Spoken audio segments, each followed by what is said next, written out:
Hello, Tom. Good to see you. Hi there. Hi, good to see you, Euro. Hey, good to see you again. Everything well? Everything good? Yeah, everything well, thanks. Just back from Web Summit. Super happy to be here as well. Thank you for being here. Hey, Tom, we have a lot of people today that are really looking forward to this conversation. I prepared a number of questions. For everybody who's online and looking at the streaming today, you will have two buttons in the platform. One, it is about Q&A to chat with everybody else online. And yes, there's a chat and there's a Q&A. So if you want to ask us questions, use the Q&A, please, and then I'm going to look at the questions as we go through. Tom, I think everybody knows about Hugging Face. We just heard that you pull off the biggest heist in history with the emoji, which is great. It's a nice way to start. Let me just say a few things about Hugging Face anyway, just a sort of introduction. It was founded in 2016 by Clem Delang, Julien Chaumont, and Thomas Wolf, who's here today with us. Over the last several years, it has contributed significantly to democratizing AI and by making all range of models accessible to everybody. I think Hugging Face hosts around 1 million models at this moment. You might have the latest and greatest numbers, but anyway, this is probably a good estimate, and sees millions of downloads annually. I think one of the Llama models alone was downloaded more than 20 million times, right, in a single month, so it's a lot of traffic. Tom specifically has the role of Chief Science Officer at Hugging Face, which is very broad, if I understand well, leading scientific research, open source projects, engaging with the community, advocating for open source, and enhancing the user experience of NLP tools. I think, correct me if I'm wrong, but that should be more or less Tom, right?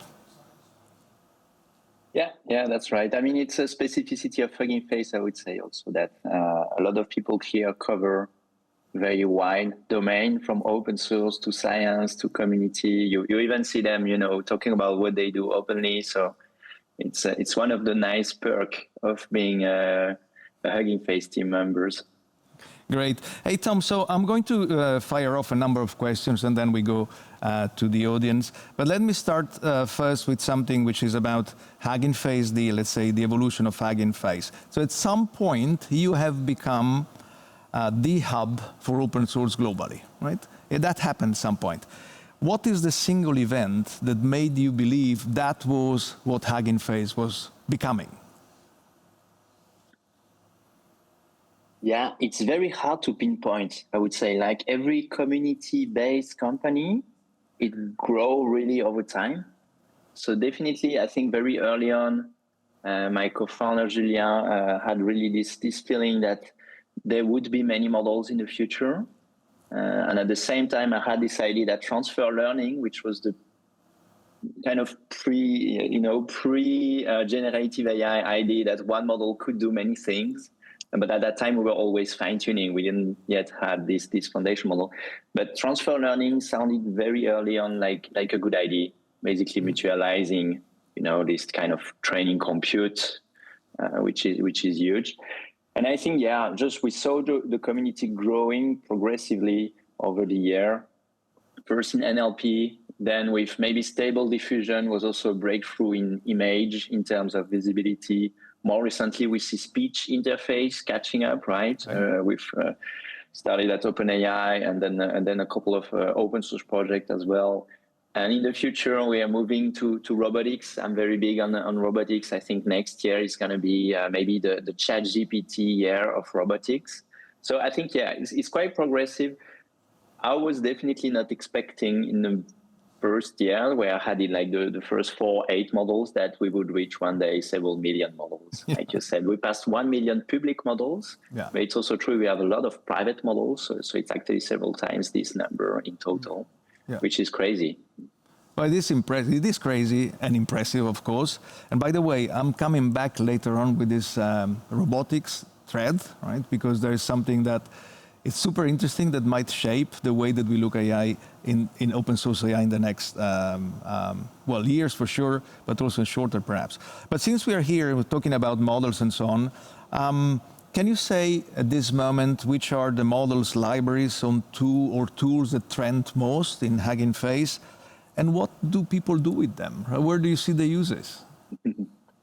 I think the very nice thing about Hugging Face is everyone can actually just go to the front page, right? And you have this trending session, which is a trending section, which lists like the trending model of every week. It's usually based on the last 7 days. And you can see how it changed a lot. So a couple of weeks ago, it would have been definitely the release of Flux, which was an image generation model released by a new lab, Black Forest Lab, which went crazy because of a level of photorealism that had never really been reached yet. And then we had first video model, Pyramid Flow, the first open source video model. So we have already many closed source, but this was the first open source that reached an impressive quality. And right now we are back to NLP. I see a Qwen 2 coder, which is kind of a code generation model from Qwen. So Qwen is Alibaba. Is a team in Alibaba. They release extremely strong models. We have also another very interesting model for agents, which is the new OmniParser agent from Microsoft, which is able to basically understand the screen and output it in like a very synthetic representation that is extremely useful for agents, saying, okay, there is text here that say that, there is an image there, and that kind of, summarize this image. So it's always very diverse. I think it's really great. We see all modalities basically progressing together. And we see also this mix of models, but also data set being released.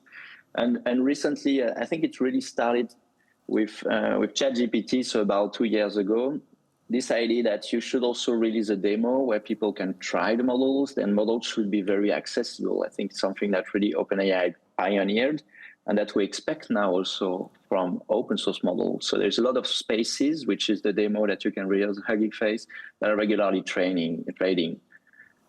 Yeah. Right. And so you know that the theme of this conference here is agents in production. So we are going to talk about agents, clearly, but also agent in production. So agents that are not only the theory, but actually make a difference in applications and so on.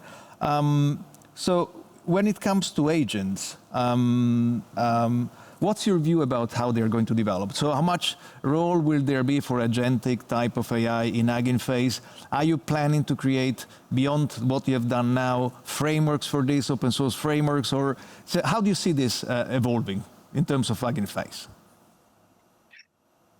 Yeah, it's interesting. Interesting also because this term agent covers so many use cases that are very different from one and the other, right? Some of these agents, I mean, like a code completion agent, or like some of them are, very close to maybe software developer tools. Some of them are much more related to business use case, automatization of like business process. And some of them are very close to robotics, robots that evolve, that move in your kitchen. It's also an agent. So I think it's really hard to think about one single framework or library that would cover all of this. What is sure is there is some common points. For instance, the use of tools. Many of these agents need to interact with API, with software. For robots, they need to interact with real-world tools in the future. And so that's a common point. So I think tool use is something we've started to explore a bit, hosting tools on Hugging Face. I think it's very useful.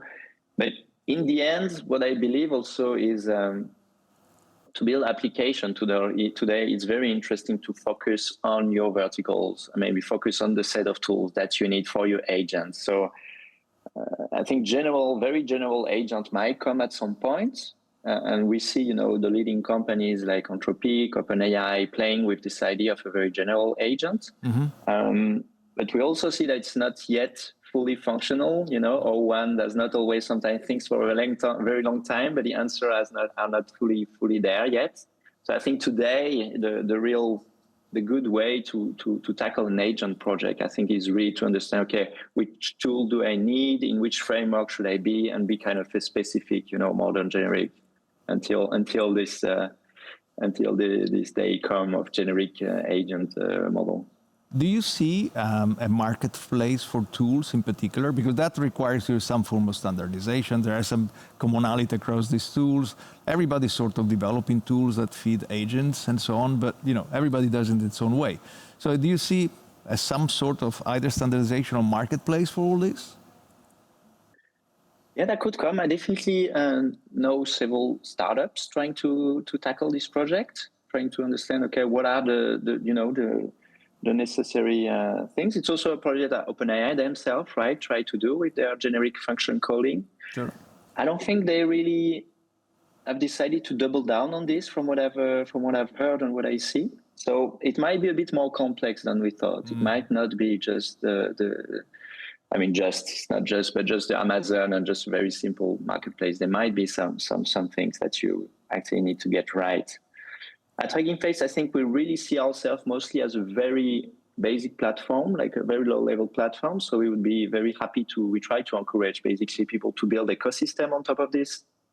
We're always very careful also to not compete with our own ecosystem. Maybe the difference of some other AI startup, we're very happy. If we see one company that become $1 trillion company based on our platform, that would be an amazing success for us in terms of ecosystem creation. Yeah, that's for sure the case. By the way, going back to the complexity of making agents work well, I think that's we all have the same experience. From 0 to 80% of functionality, it is, I would not say trivial, quote unquote, is doable. Everybody knows how to do it, but it needs to go to 99, else it doesn't matter, right? And that every single percent going there, it becomes a harder and harder game, and it takes time. Even some basic agents like SQL agent or data agents and so on might take, let's say, took us a year to get it right. So I can see that very, very well. Hey, I've got one controversial question for you, right? So it came up yesterday. So yesterday we had an event with a few hundred, actually 800 of our data scientists across the group, and we made predictions for AI next year. One of these predictions is about open source, but it is a strange one in the sense that it captures some sort of contrast between those that believe that open source is going to go up and remain prevalent and the others. But it goes like this. It says that within 1 year, right, if you look at all the most capable LLMs out there, right, so the ones that actually do many tasks, right, the GPT-4s, the Claudes and so on. If you look at all the leaderboards at this moment, you find open source there. So on average, we say they're looking at all the leaderboards, about 3, let's say Llama and other models, are open source models in the top 10. So here the prediction, there's not going to be one in 1 year. So next year, there's not going to be any generic model like this open source in the top 10.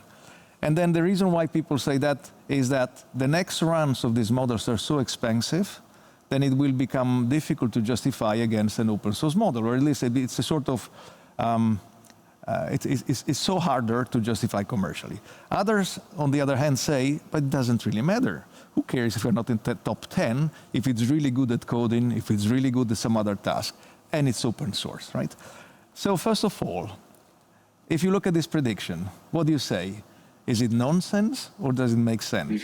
But you can also question the premise of the prediction. It's a nice prediction in that it is very it takes a strong stance. So I like this. It's also surprising because it means people assume there are going to be like 10 companies being able to train, $1 billion model next year. So I would be happy to see this race actually increase so much. But yeah, I would say obviously there will always be a difference between closed source model and open source. Just also because just when you think about it, there is this very strange imbalance, which is open source models are open, so closed source company can actually get all the knowledge from them, but the reverse doesn't work. So there will always be this distance between one is kind of playing an open game while the other don't. But I think what we've seen this year, and that was surprising, was really this catch up on most of the benchmarks. So you may think some benchmarks are saturated, and that's probably true. But it also means that what will be the leaderboard of next year is a big question, right? If it's a leaderboard of like fundamental math, or like can this model solve the Riemann conjecture? Sure. Yeah, I would expect closed source model to be on top. But the next question is, does this leaderboard really matter for any business or agent use case, right? So my view of AI is that we're going to enter kind of a period, like a moment where it stopped being only concentrated in this very large LLM and start to be, a lot more horizontal with many applications. And we started to see that even at large company with most of them proposing several sizes of the model that have several costs and several performance, and you can even go lower. So, for instance, last week we released a series of models called small LM. These are models that are 1.7 billion and lower. And the very nice thing is, first, they have much better performance than we would expect. Actually, these small models have now the equivalent performance to 10 times larger model of last year. So Llama 2, 10 billion is actually as good as a small LM 1 billion. So that's pretty impressive. And you can run them on the edge. So there is definitely a future where most of these models will run just directly here. And I think you had another prediction on that, right? Like GPT-4 in a smartphone. Yes. And I fully agree with this. Well, will it be GPT-4, GPT 3.5? I don't know, but it's pretty sure we're going to be able to run really impressive things on this and on a laptop. Yeah. And here it's also pretty sure a lot of this will actually be open source, because the race on the small local model is mostly pushed by open source companies. And it makes sense, because if you have a model that is really, your core trade secret that is extremely valuable, you don't really want to put it there, because everyone's going to be able to basically reverse engineer or at least extract the weights for sure. It's so easy to dive in this. And so this is really pushed by by open source companies right now. It's Meta, it's Qwen, it's Hugging Face, it's Mistral. All these companies, open source models, are fighting on this medium range that will run on smartphone and laptop. And here, I would be very, very surprised if we move to fully closed source solution, first. And second, I'm pretty sure this is what will drive most of the benefits, I would say tangible business or like real life benefits, where you don't always need to be, a PhD level physics or biology student to actually do very nice business algorithm or workflow. So yeah, I think we'll see this diversification, and just like the internet, it's going to be a little bit everywhere, AI agents, and most of them will be in the medium size, I think. All right, so you are honorary debater for the debate later on today, because you had a very clear stance on the role of GPT-4 on a mobile, which is great, excellent. Of course, all the other debaters are going to be biased, but that's okay. We'll live with that. Anyway, so let me pick up some questions from the audience here. The first one is from Fedor, and it's very practical. It says, do you think that Meta releases that model to be open weight going forward? All the models. Yeah, I don't have much more insight than you in the current mindset of Zuck and the Meta executive. It's pretty clear that they have this strong stance on open source. They have this strong idea that they don't want to be trapped in the technology of another company.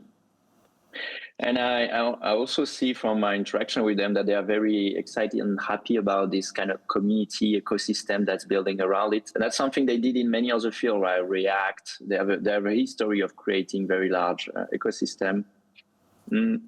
So yeah, I would be surprised, but yeah, obviously it's hard to predict, right? Last year, everything seems like closed, and this year, everything seemed rather open in my view. Right. So who knows where we're going to go. So, okay. So we'll ask you again this question in a while. So there are two other questions that we debated a lot and want to ask you and so on.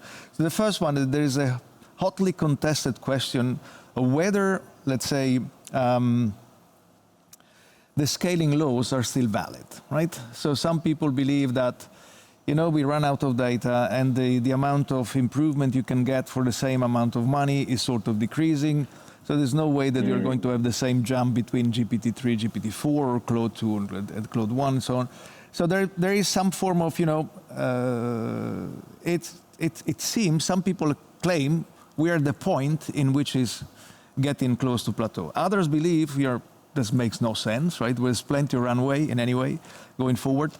And others like me that have a very strong view that even if we stop doing anything now, we still have 15 years of applications that we haven't really explored. So who cares at the end of the day? But anyway, back to the scaling laws. What's your view?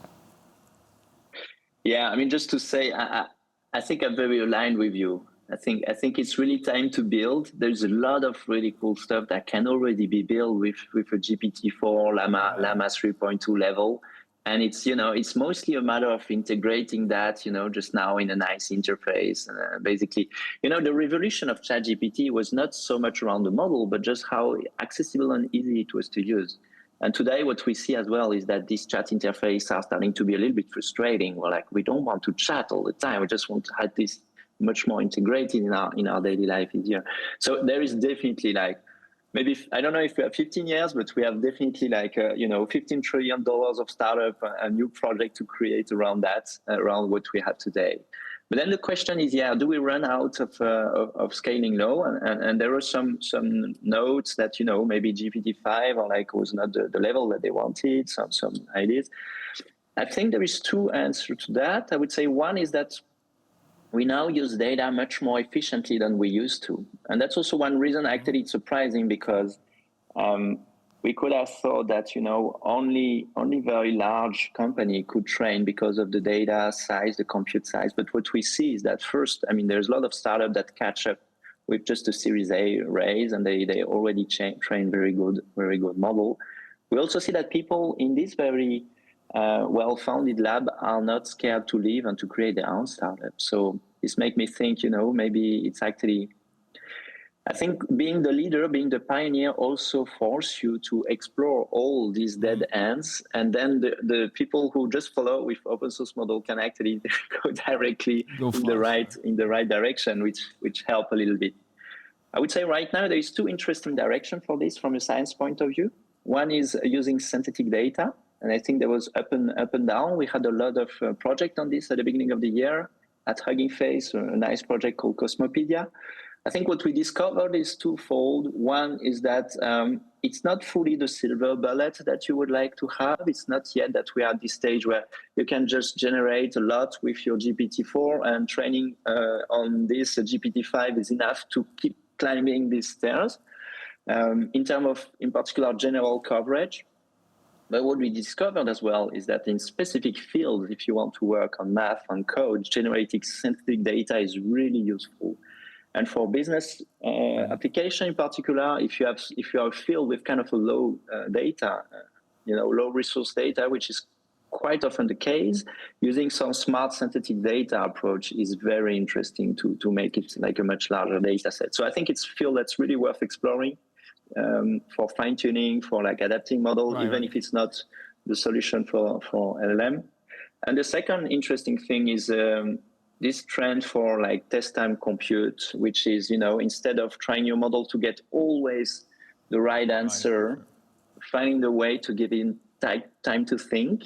And this will maybe help us, move from this, like everything is in this system one type of psychological thing when you should output directly the right answer to the system two, where you find this way to think. And that's exactly agent, right? So it's still extremely interesting to explore this direction, in my opinion. Yeah, now, provided we also find a way to make cost accessible for all that to work. Hey, Tom, I think we have space for another question here. And I want to go back to something that you mentioned at the beginning, and robotics, right? So I've seen an announcement recently. You post a lot about models and robots and tinkering about together and robots and so on.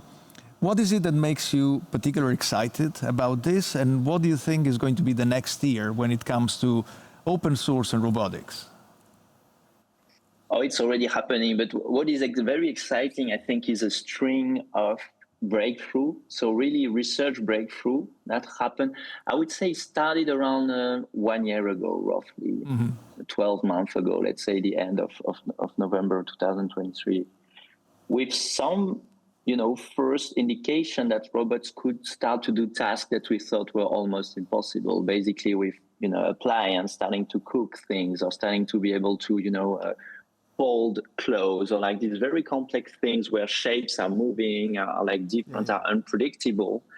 And basically we started to have some view that it could work from a research point of view. And much interesting was the fact that it was not only on this extremely high-end, like $300,000 Boston Robotics robot, but like something that was like $10,000, so one order of magnitude less. And what I found extremely interesting is that we could even reproduce some of these results. So it's been pioneered at Hugging Face by Rémi Cadenne, who joined us from Tesla, where we're leading a part of the Optimus, and he decided to push some open source aspect. And we not only push software, but we decided also to push like low-cost hardware. The question was, how cheap could we go? Because obviously, you know, $10,000 is still quite a high amount. But if you start to be under 1,000, and recently we've pushed, Remy has pushed open source robotic arm, which is $100. So that's extremely cheap. Anyone can buy one, basically. And we start to be able to do things like folding clothes with $100 open source arm. Yeah. There is a step change. I think it's even more, maybe last year was the ImageNet moment. I would say like it started to work in research setting, and next year might be what I would call the ChatGPT moment, which is anyone could basically have a robot home that would do things that were previously or totally impossible to do by machine. Yeah, and we see in our domain, which is e-commerce, what you see in the warehouses. In the warehouses, you have two types of robotics. I mean, the legs, and we consider the legs to be solved, but the hands, hand-picking things, and so on and so forth, that's not solved. So there's a massive business around this ability of solving the hands problem in logistics and warehouses. We are out of time, Tom. I could continue with dozens of other questions. I'd like to thank you very much on behalf of the team organizing it, on behalf of the community. Thanks a lot for your participation. It's always a pleasure chatting with you. Hope to have you again in another edition then. Thanks. The same. Thank you very much. Thank you. Bye. All right. So with that, the next sessions will open up the 4 stages of the event. So if you are on Gradwell, there are 4 stages, and the entire event will flow around these 4 stages. Stage 1 will here, the others are going to be in different stages. That will start in about a few minutes, I think 3 minutes.